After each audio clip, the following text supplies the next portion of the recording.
Sim, olha o lance, ó. Tocou, ó, o cara, ó, o Trapo tá ali de costas pro lance, ele vai virar o rosto, ó. Deixa seguir, ó. Ele vai virar o rosto. Quando ele vira o rosto e vê o bandeirinha, ele parou. Quando ele vira o rosto, mas aí tá errado ele, não tem que parar. Quando ele vira o rosto, ele vê o Dudu Cearense atrás dele.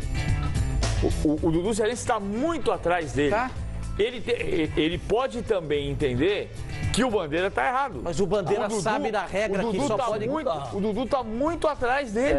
E Sim, só o Dudu vai jogar. Mas o Bandeira sabe que só pode levantar a bandeira se o jogador for participar do lance, jogar a bola. Aqui, e ele não viu isso. Pascoal, só um minutinho. Nós vamos direto lá pro estádio Newton Santos com o Juliano Lima. Olha só com quem tá o Juliano Lima, com o Diego Juliano Lima. É contigo aí. Tudo bem, Benja? Um abraço a todos da UP. Vamos falar um pouquinho com o Diego. Primeiro, fazer um balanço dessa partida, né? O Flamengo fez o dever de casa, conseguiu a classificação, enfrentou um Botafogo com um time reserva. De uma certa maneira, existe um peso assim a mais para o Flamengo vencer o jogo por ser uma equipe titular nessa partida ou não? Eu, sinceramente, eu vejo sempre a responsabilidade do Flamengo, né? Vestir essa camisa é sempre uma responsabilidade, vencer todos os jogos, independente de onde jogamos, né? Os nomes dos jogadores que enfrentamos. Hoje enfrentamos o Botafogo, independente de qualquer coisa, sabíamos que seria um jogo difícil e sabíamos que poderíamos ganhar também, né? Com atitude. Foi isso que nós tivemos, então, antecipação e alcançamos e por isso estamos muito satisfeitos. Agora, com relação aos gols, assim, na tua visão, lances legais, tudo certo em relação ao gol do Flamengo, o lance do Botafogo também. Qual é a tua opinião em relação a isso? Eu não me sinto confortável assim em falar em relação à decisão da arbitragem, né? Eu acho que ali dentro de campo a gente procura fazer o melhor. Eu não vi a repetição de nenhum lance. Nós ganhamos por mérito, isso ficou bem claro, eu acredito. Então, depois, mais pra frente, eu vou ver os lances, mas independente disso, eu acho que é desnecessário fazer qualquer comentário público, né? Tivemos hoje a estreia do Berrio em clássicos. Qual a tua avaliação em relação ao colombiano? Muito bom, acho que os jogadores que chegaram aí, eles estão se comportando muito bem, né? Muita personalidade, objetividade, né? Se adaptaram muito rápido aí ao nosso sistema, então o Berrio tem demonstrado isso e com certeza vai nos ajudar muito essa temporada. Você falou de adaptação, o Flamengo vem contratando, enfim, se fortalecendo para a temporada. Você vê hoje esse Flamengo pronto para começar a Libertadores e começar com o pé direito forte o suficiente? Eu acredito que os jogos que teremos até chegar à estreia da Libertadores, nós temos condições de evoluir ainda, como é natural, né? Se eu não me engano, foram 5 jogos oficiais e é natural que a equipe está numa crescente e nós temos que aproveitar cada jogo para que isso aconteça. Tá certo, vou liberar o Diego então, que está indo agora para o ônibus. Beijo, então os jogadores do Flamengo estão saindo nesse momento. Daqui a pouco a gente volta com mais entrevistas e, é claro, mais informações aqui do Engenhão, tá certo? Boa, Juliano Lima, boa. Vocês ouviram aí o Diego, grande Diego, jogador do Flamengo, aí explicando a vitória do Flamengo 2-1 em cima do Botafogo. Agora falando de futebol e deixando os erros um pouco de arbitragem. Mas veja só, queria só dar mais um pitaquinho ali para encerrar esse assunto, tá? Vamos deixar essa interpretação do que o Pascoal falou ali com ênfase, se jogar a bola e tal, vamos deixar essa interpretação que é o segundo momento, tá? O primeiro momento, o ABC do futebol, o beabá do futebol, que o jogador tem que saber que a única coisa que para o jogo é o apito. Se o árbitro apitou, parou. Se o árbitro não apitar, tá? Pode seguir jogando, vai na bola, segue, o Bandeira levantou, o Bandeira já diz a própria função dele, árbitro assistente. A palavra final de quem é? É do árbitro. Então, portanto, o árbitro acertou nesse lance e há uma dica para os jogadores. Só parem na jogada depois que ouvir o apito do árbitro. Ô, PVC, falando em futebol e deixando um pouco os erros de arbitragem de lado, você gostou do time do Flamengo? Gostou da formação do Zé Ricardo hoje? Foi um time paciente, assim, podia ter empatado o jogo, porque o Botafogo meteu 2 bolas na trave. Antes do jogo, sem contar a história da violência, os botafoguenses lembravam muito do jogo do Renato Carioca, né, de 97, quando o Flamengo titular perdeu para o Botafogo reserva, no ano em que o Botafogo foi campeão com o gol do Dimba. E não era, então tinha ali a expectativa de, mesmo com o time reserva, poupando os titulares para o jogo contra o Olímpia quarta-feira, pela Libertadores, que o Botafogo pudesse aprontar. E chegou a aprontar. Empatou o jogo, meteu bola na trave quando estava 2-1, meteu outra bola na trave também, foram 2 bolas na trave, e incomodou. Mas o Flamengo foi superior o tempo inteiro. posse de bola, troca de passes. O Diego, para mim, foi o melhor jogador da partida. O Everton muito bem, mas o Diego foi quem clareou, deu o passe para o Guerreiro no primeiro gol, clareou a jogada do segundo gol, iniciou a jogada do segundo gol com um passe belíssimo e para mim foi o cara do jogo. Foi melhor o Flamengo o tempo inteiro, mas correu risco. É um time que está sobrando. O Flamengo tem o melhor ataque, o Fluminense não tomou gol ainda. De todos os times do campeonato, o Madureira vinha muito bem, empatou ontem com o Nova Iguaçu 0-0, mas vinha jogando muito bem. O Madureira está classificado. Mas os dois times que estão jogando bem no Campeonato Carioca até agora, ainda que o nível de exigência não seja tão grande, são Flamengo e Fluminense. Edmundo, e essa dupla de ataque aí, Berri e Guerreiro? Não diria que o Flamengo joga com uma dupla de ataque, né? Com um trio de atacantes, né? Com Everton que vem nesse início de temporada muito bem, Guerreiro fazendo 5 gols. O Flamengo se aproveita do fato de ter entrosamento, um entrosamento que veio de 2016, mesmo treinador, fez uma boa preparação e está encontrando até uma certa facilidade nesse início de temporada. Não no jogo de hoje, porque é um clássico, no campo do adversário. O Botafogo, a gente sabe que jogando no Engenhão é muito forte. E alguns jogadores que são titulares jogaram. E isso fez com que o Flamengo jogasse, o Botafogo, na verdade, jogasse de igual para igual, porque a gente achava que ia ser um passeio do Flamengo e isso não aconteceu. Porque o foco do Botafogo é na próxima quarta-feira, né, a passagem, o sonho de passar para a fase de grupo. Agora, é muito interessante esse sistema de jogo da equipe do Flamengo, que privilegia o ataque. Um time que joga com muita gente no setor ofensivo, deixando o Diego um pouco por trás, armando as jogadas. E a tendência é que nessa temporada ele vá melhor, jogue melhor do que na temporada passada, apesar de ter sido muito boa a temporada dele em 2016, porque agora ele inicia a temporada inteira com o grupo e pela qualidade técnica que ele tem, tenho certeza que esse Flamengo vai bem, não só no Carioca, no Brasileiro, mas também na Libertadores. Olha, nós vamos fazer o seguinte, nós vamos voltar lá para o estádio Newton Santos com a Karine Alves, falando da nota triste do clássico. A gente podia estar aqui falando do futebol dentro de campo, dos erros de arbitragem, dos gols, dos lances polêmicos, mas infelizmente tivemos uma pancadaria, uma guerra fora ao redor ali do estádio Newton Santos. E daqui a pouco também tem uma briga nas redes sociais. O Flamengo e o Botafogo, sim, os dois clubes brigando via Twitter.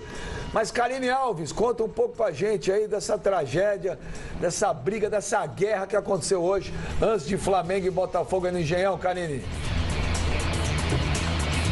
Boa noite, Benja. Boa noite, meninos. Boa noite a todos ligados nos canais Fox Sports. Pois então, antes da partida acontecer aqui no Newton Santos, até porque tinha dúvida se ela realmente iria acontecer. Quando a nossa equipe chegou aqui, em torno de 2 horas antes da partida, a confusão realmente já estava estabelecida. Os torcedores do Botafogo invadiram a parte onde estava a torcida do Flamengo. Teve, sim, confronto. A polícia que estava aqui não deu conta realmente de acalmar os ânimos. A gente ouviu muitos tiros, também bombas, barulho de explosão por todos os lados. Nós estávamos na ala sul, onde estava a torcida do Flamengo, estava muito tenso lá antes da partida. Nós viemos até a entrada aqui do Newton Santos, ficamos também acuados, inclusive a imprensa inteira teve que ficar dentro do estádio, porque os torcedores do Botafogo estavam revoltados e tentando entrar dentro do estádio. Tudo isso antes da partida acontecer. Só que a Federação de Futebol Carioca, então, disse que a partida sim iria acontecer.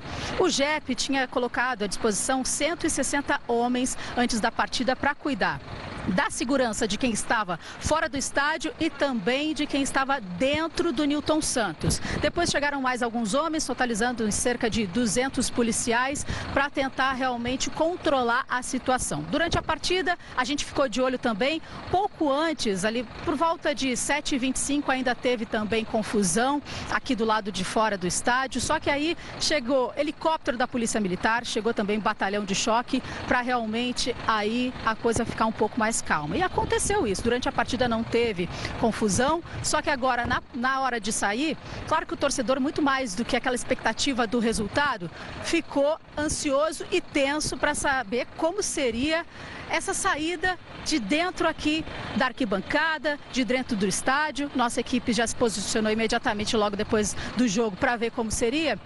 E ainda bem que foi realmente em paz. O torcedor saiu aqui, o torcedor do Flamengo, alguns passaram pela frente do estádio, teve uma movimentação de alguns botafoguenses tentando ainda a confusão. A gente conversou também com esses rubro-negros e a gente pôde ver que eles estavam acuados, mas eram poucas pessoas. Eram 2 meninas, 1 menino, a gente conversou com eles passavam bem. Realmente, graças a Deus, estavam tudo bem com eles. Só que a gente sabe que teve notícia muito ruim envolvendo 3 torcedores do Botafogo que estavam naquela confusão antes da partida. Inclusive, um deles chegou a ir para o hospital, mas acabou não resistindo aos ferimentos. Esse menino foi o Diego Silva dos Santos, de 28 anos, torcedor do Botafogo. Chegou ao hospital, não resistiu. Ele teria levado um tiro no rosto. E tiveram também mais 2 meninos que estão em estado grave, que é o Jean Marques Ferreira Rocha, de 22 anos, e também o Pedro Henrique da Silva Rego, de 20 anos. Esses 2 foram atingidos no braço esquerdo. Qualquer novidade, a gente volta também com vocês aí no estúdio para informar o que está acontecendo. Por enquanto, a gente vê aqui a Polícia Civil, a gente também ainda vê batalhões de choque fora do estádio. A situação está controlada, mas infelizmente teve essa notícia de falecimento do torcedor Botafogo, que acabou aí marcando de forma negativa o clássico aqui no Newton Santos. Com vocês no estúdio. Obrigado, Karine Alves. Lamentável, triste, deprimente. A gente está aqui, nós estamos hoje dia 12 de fevereiro, o ano mal começou. Nós já estamos falando de morte, de briga de torcida, de guerra, de confusão. Como é que pode, gente?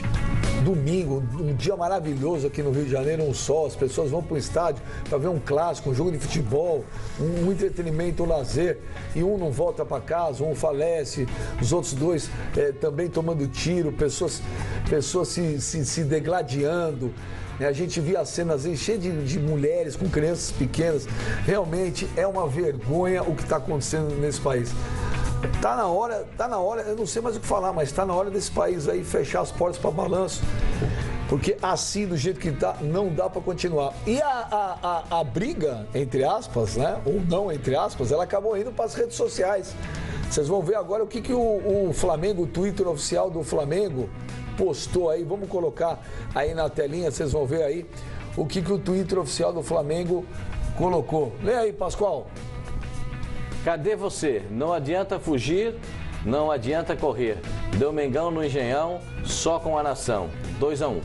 E aí, o Botafogo também, via o seu Twitter oficial, também respondeu à provocação do Flamengo. Vamos ver lá. Olha lá, Pascoal. É sério que estão fazendo apologia à violência em um dia de confusão e morte, com interrogação.